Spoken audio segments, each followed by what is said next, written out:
The Moon Landing Conspiracy, 1969. July 20th, 1969. The world held its breath as Neil Armstrong stepped onto the lunar surface, uttering the famous words, "That's one small step for man, one giant leap for mankind." But what if that leap wasn't on the moon at all? What if it was inside a Hollywood studio, filmed under the guidance of NASA, with the world deceived by the greatest illusion in history? The Apollo 11 moon landing is celebrated as humanity's crowning achievement. Millions watched the grainy live broadcast, filled with awe and pride. But from the very beginning, doubts began to circulate. The Cold War, the race to space, the immense pressure on the United States to defeat the Soviet Union. These factors laid fertile ground for one of the most enduring conspiracy theories of all time, that the moon landing was staged. The late 1960s were a period of intense geopolitical tension. The Soviet Union had already shocked the world by launching Sputnik in 1957 and sending the first human, Yuri Gagarin, into space in 1961. America was desperate to regain technological superiority. President John F. Kennedy's bold promise to land a man on the moon before the decade's end put NASA under unimaginable pressure. Success was not just about science. It was about proving the supremacy of the American system over communism. And then it happened.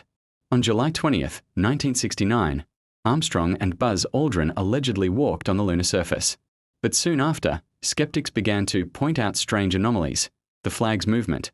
The American flag appeared to flutter in the wind, even though the moon has no atmosphere. Missing stars. The sky in the photographs was completely black, with no stars visible, raising questions about the authenticity of the images, shadows and lighting. Some shadows in the photographs seemed inconsistent, as if artificial studio lights were used. Radiation concerns.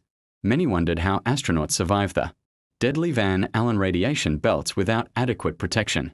The more people looked, the more they found reasons to doubt. Here's where the story twists. In 1974, author Bill Kaysing published a book titled We Never Went to the Moon, claiming NASA lacked the technology to pull off such a mission. His theory suggested that filmmakers, possibly even Stanley Kubrick, helped create the illusion. After all, Kubrick's 2001, A Space Odyssey had shown stunningly realistic space visuals just a year earlier.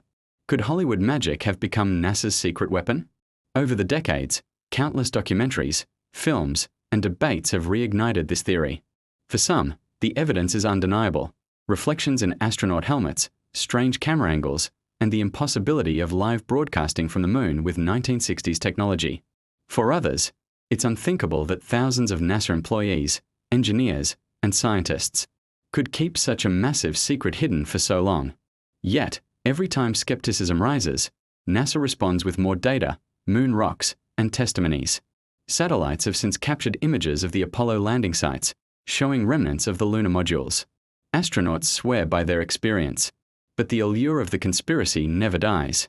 After all, ain't it easier to believe in a grand illusion than to accept that humans truly stepped foot on another world? So, what really happened on that historic July night? Was it a triumph of human ingenuity, or the greatest deception ever staged? The moon remains silent, holding its secrets. And perhaps, that's why the mystery endures.